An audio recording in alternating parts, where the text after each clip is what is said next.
Hello and good morning. Welcome to another great edition of Money Truth Moments with our very own Money Truth expert, Judy Copenbarger. How are you? Awesome. So good to see you. How You- is your week going? My week is going fantastic because I always get to start the week looking forward to our Tuesday show as well too. So, how about you? Very good. Great weather, great time of year. This is my favorite time of year. I'll tell you, like March to July, it's like, yes, all the trees are blooming and the fruit is fruiting and the birds are singing. And I love spring. So I'm having a So, great time. speaking of spring, this is actually what we're going to focus on today. So, folks, if Yes. you're just joining us for the very first time, welcome. Make sure that you are following Judy at judycopenbarger.today. And like you said, speaking of spring, today's episode happens to be Spring Clean Your Finances. Let's declutter, organize, and rebuild. What do you say we get started? I love it. I'm actually physically doing that in my home. So why not do it with our finances? Let's There we go. go, right? There we go. So let me start by asking you, what does it mean to spring clean your finances? Out with the old, in with the new. Spring cleaning is really about making space. You clear out the cobwebs, you clear out the stuff you don't need anymore, and you just make space. And financially, it's not just space in your budget, it's mental space. Because when you're not thinking about how tight your budget is or what you can't spend or the loom of what's coming up ahead, then you've got that mental space to go be creative and enjoy yourself. Uh-oh. I lost your audio. Where'd That you was weird. go? So, as you're talking about this, a question that came to mind was, why is now a great time to take inventory of your money habits? Because it's spring. This is the Simple time answer. everything is There you new, go. right? It's new. Easter, new chicks, new bunnies, all that stuff. It's just everything is new. It's just if you're going to refocus, I think this is a great time of year. Most people have just completed their gathering of information, their tax returns. It's the kind of year where people are doing that reset. Now, what do we need to do different, more, better, different this year, tax wise, financially? So it's a good time to kind of bring all that together, put the plan in place, and then just reset. And the other thing also that we tend to do is when you hear the word finance, people kind of stress out, anxiety, starts creeping in. So how can this kind of financial reset reduce that stress and increase that clarity? I think it's just a natural side effect of being organized, having a plan, knowing exactly where you're going. You change your course, and now we're on course here. It's like a roadmap, right? So it creates that mental space where you're not thinking about it. If you think about it, if you take a trip and you're going to go to, I'm in Southern California, you're going to go to Vancouver, you get on the 5, you go north and don't get off. You don't have to think about it.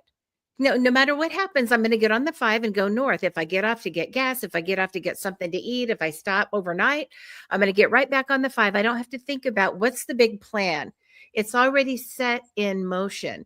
And all you have to do is follow the roadmap. It makes so much opening in the mental space area. And then you have more time and energy for relationships and earning money and being creative and doing things that you want to do in life. You know, when we look at the bigger picture, also, and I'm sure I've always asked you this on every show. You've gone through the gamut with with folks, clients, helping them get through some of this. Over the years, what are the top areas people overlook when they're looking to review their finances? Oh, well, it's just that spending plan. What do people normally overlook in their spending plan? It's all the unexpected expenses because they're unexpected, right? They're surprises. And so it's things that the garbage disposal goes out, or you get a flat tire or something that you don't see. But another thing, when people are putting together their spending plan and they're thinking, how much money do I have every month to allot for housing and subscriptions and food and all that stuff? One thing that is often overlooked is gifting and holidays and birthdays, like the hospitality side of things. Mhm. Because you're going to show up at somebody's house with, a bottle of wine, you're going to bring them a hospitality gift, or you're going to make cookies for somebody next door, or you're going to make an extra meal for somebody who's sick or just had a baby.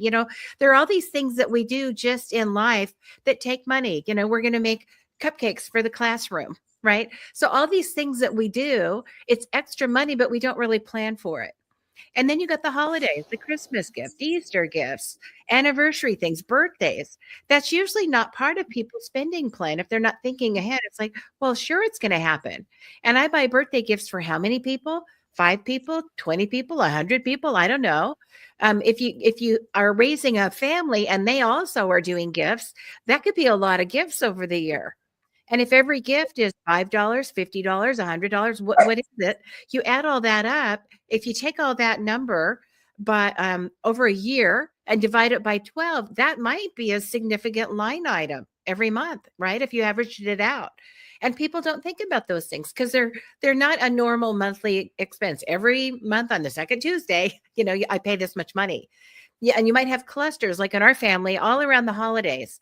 We've got 3 Christmas week birthdays, right? Big birthdays. And then we have anniversaries. So ours are kind of clustered. Sometimes that happens in families. And it's like, shoot, December, we have Christmas, we have travel, we have all the other things we do, plus all these birthdays. So we know it's there. It surprises me how people are surprised by things like that because it happens every year. Like Christmas happens every year. And there are some people that are surprised by it. And Christmas Eve, they're like, shoot, I should go shopping. And then financially, you get that, right? You're spending more money buying things that are not on sale because you want to, check that box. So don't overlook gifts, don't overlook hospitality and things that you do from your heart that can just add up over time. And you mentioned also subscriptions, right? So how can unused subscriptions and auto payments, they usually sneak up on you. You want to talk a little bit about that? They do. And you really got to watch it. Sometimes it's sneaky. You do a trial and you forget to turn it off. And there it is every month. And if you're not watching your bill, it's like, oh, for 2 years, I've been paying that $25 a month thing, that I thought I turned off. But where I see it a lot is with entertainment, with all the TV channels, the way TV works now, movie channels, all of those kind of entertainment things, apps that have really kind of cool stuff. If you look at your phone and you go to the app section and look at how many you have, or you could even look at your credit card and see, what's renewing. It might add up if they're only $3 or they're only $5, but you've got 20 of them. That could become a significant line item. And if you can do with 2 subscriptions on your television subscription, what you're requiring 5 for, maybe there's one show you might not get, but you could occasionally get it, right? But why would you need 5 if you have 2? I've sat down with people that were surprised by how many they have, in the dozens. Are you kidding me? So none of them cost that much, but there's just a whole bunch of them. Yeah. So I think when you're spring cleaning, one of the things you could do is go through your credit, go through your phone, see what you have that you use all the time. It's just like when you clean out your closet. Have I worn that in the last year? If I haven't worn it in the last year, how likely is it that I'm going to use it? Is it time to put it in a box? And by box, and this might be helpful for financial spring cleaning as well. There are 3 boxes when you properly clean out your closet or your drawers or your pantry or whatever you're cleaning out. You're either going to put it away, you're going to give it away, or you're going to throw it away. And everything goes in one of those boxes and then you deal with it. Financially, it's the same thing. You have these concepts, you have these habits, you have the things that you do with money all the time. Which ones do we want to keep? We're going to put away and we're going to hold on to that habit. That's a good one. Like spring cleaning every spring, right? Getting your taxes done on time. Those are good habits to have. That's the put away. Then you have the giveaway. Giveaway are the habits that you have mastered that you want to share with other people.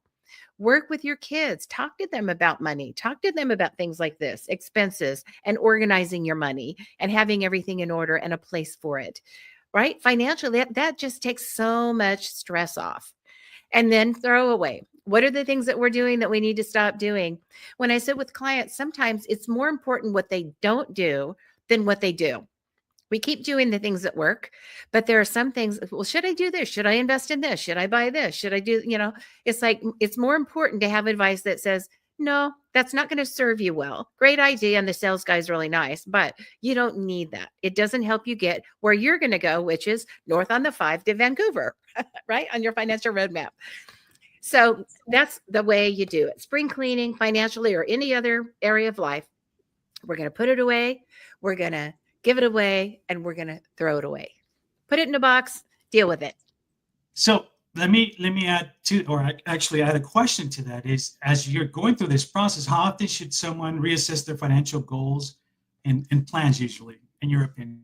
At least every year. Now, when I'm actively working in with clients, it's 3 times a year, and we make sure it's not around Christmas and it's not around tax time. We avoid all the big, crunch times for people.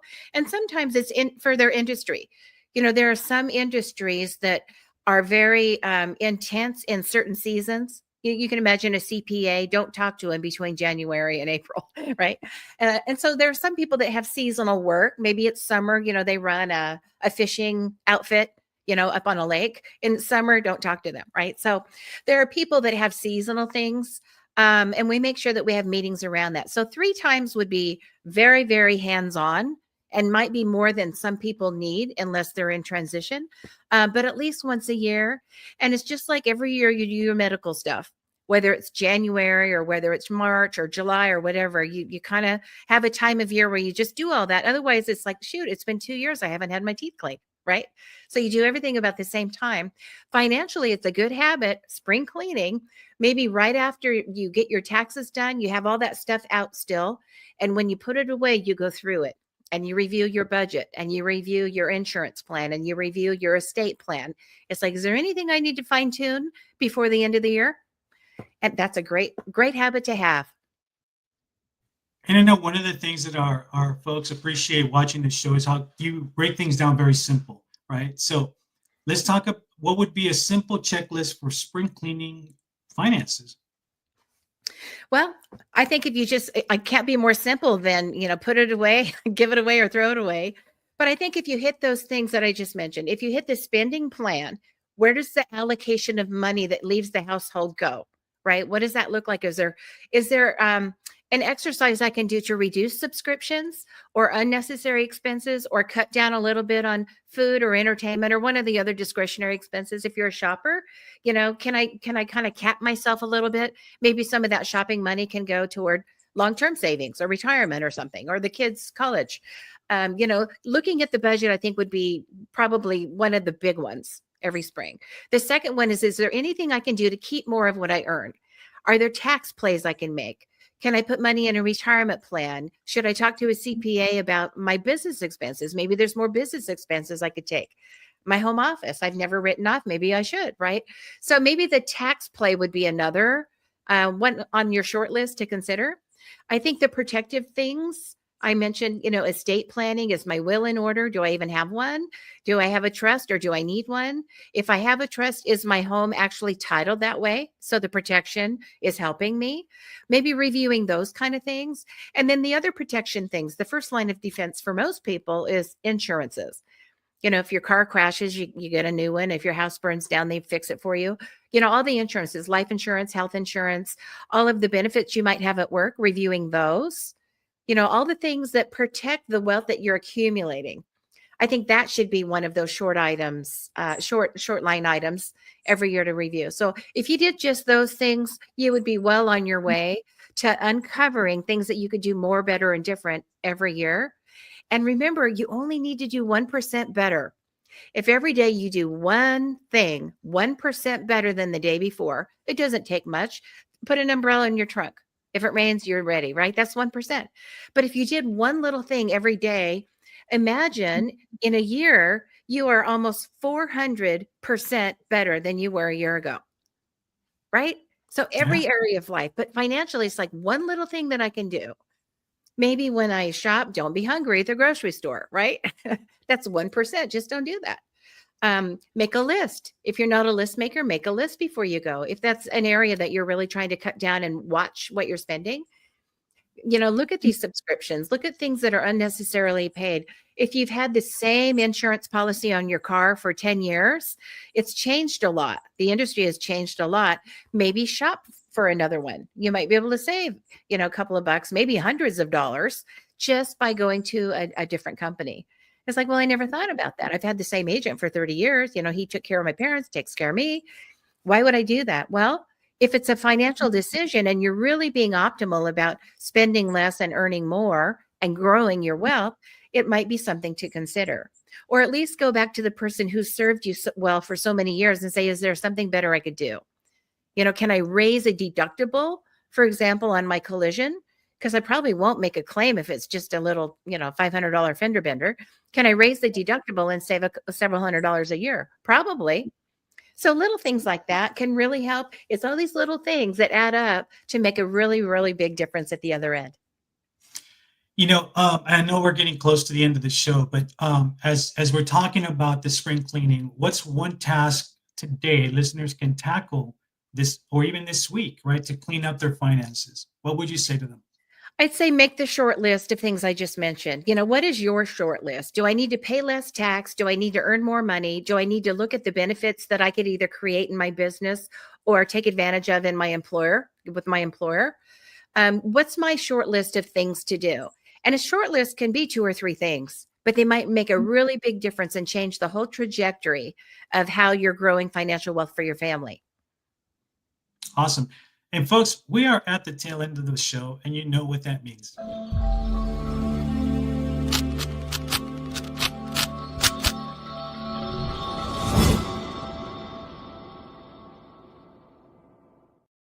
Spring cleaning money truth challenge. How about that? Spring cleaning, get out your boxes, right? So here is your challenge. Get your pen and paper. You know how I love pen and paper. There's something about your mind to your hand to the page.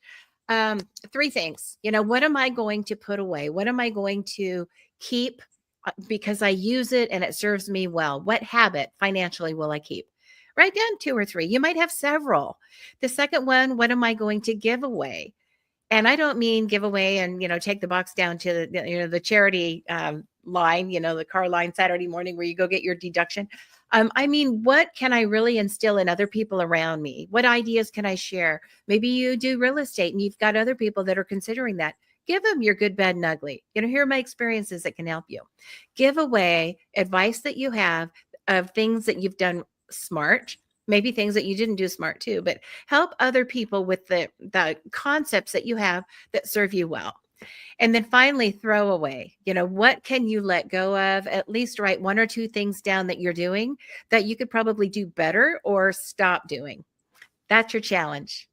All right, folks, you heard the challenge. And if you're not following Judy, please do so at judycopenbarger.today. Remember, we are here every Tuesday morning at 8 a.m. with the replays on Thursdays at 8 p.m. So until next week, any last parting words, Judy? Make it a great week. Enjoy the spring.